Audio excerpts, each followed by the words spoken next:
UEMOA, un marché attractif pour les banques et institutions financières islamiques, enjeux et perspectives pour les investisseurs et clients potentiels. C'est cela, le thème de cette rencontre qui réunit ces responsables et experts de la finance islamique avec ces acteurs économiques et financiers publics et privés des pays de l'UEMOA. En présidant cette rencontre, le chef de l'État a tenu par cet acte à montrer son engagement pour la finance islamique, un engagement que le directeur de l'Institut africain des finances islamiques a magnifié en rappelant les propos du chef de l'État au cours de l'audience qu'il leur avait accordée dans le cadre de la préparation de ce forum.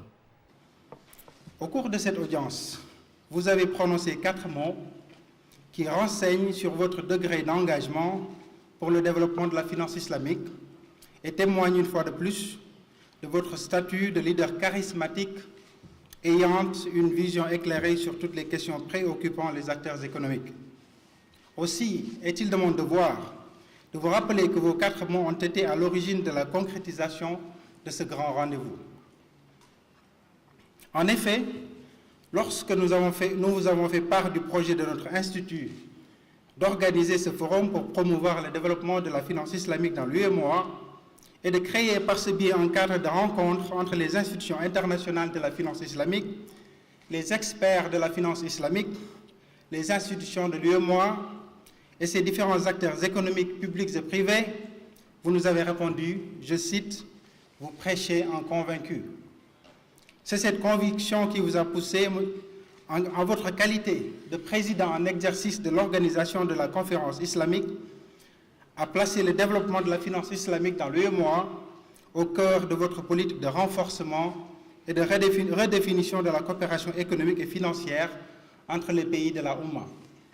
L'appui de la BID, la Banque islamique de développement, a été déterminant dans le cadre de ce forum. Toutefois, force est de faire remarquer que la BCEAO n'a pas été en reste en affirmant son ancrage à cette dynamique de finance islamique. Les autorités monétaires de l'Union, s'appuyant sur la spécificité de certains pays membres, ont perçu très tôt l'intérêt et la nécessité de favoriser l'émergence d'institutions de type islamique en adoptant un cadre légal et réglementaire propice. En effet, la loi portant réglementation bancaire dans l'Union prévoit des ouvertures pour la finance islamique. Il s'agit notamment des dispositions particulières en faveur de certains établissements à statut spécial. Je vais citer principalement les établissements qui ne recourent pas à l'usage du taux d'intérêt et qui pratiquent le système de partage des profits et des pertes. Par ailleurs, au plan du dispositif prudentiel, des dérogations individuelles et temporaires sont prévues pour ces catégories d'établissements. C'est dans cet environnement légal et réglementaire